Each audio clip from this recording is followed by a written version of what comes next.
Hi, I'm not a YouTube poster at all, but I did get help from folks who posted things on YouTube, so I just wanted to contribute here.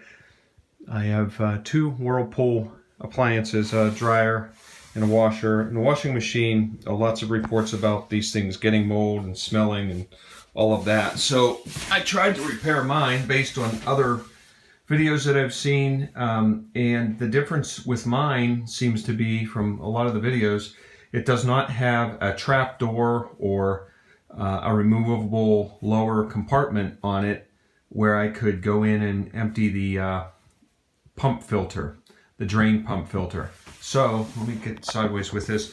You can see these things are stacked and they're in this tight room. It's really tough. Be really hard to get the top off of this washing machine, get the front control panel off, then take this front door panel off. Painful, right? Tons of time. I'd have to get somebody in to help. So I had to kind of guess where the pump was and cut my own hole. You can see a hole to the right, a smaller one. That was my exploratory hole. And I could look in there and see where the pump was, because I could not find anywhere online or anywhere at all as to where this pump was. So I had to take a guess, and it turns out it was right in the center. So I ended up going into the center, and basically, if I take my little temporary piece out there, you can see the pump filter access, where you can twist that filter cap off and clean things out.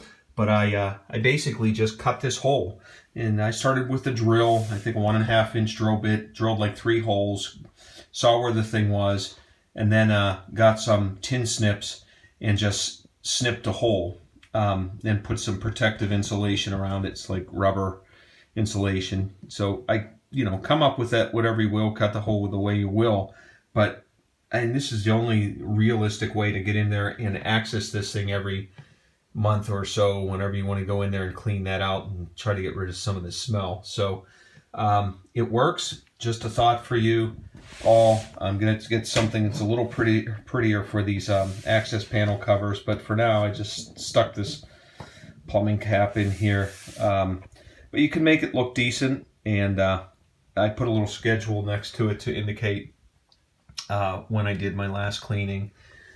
So I'm really kind of taking control of this whole smell situation.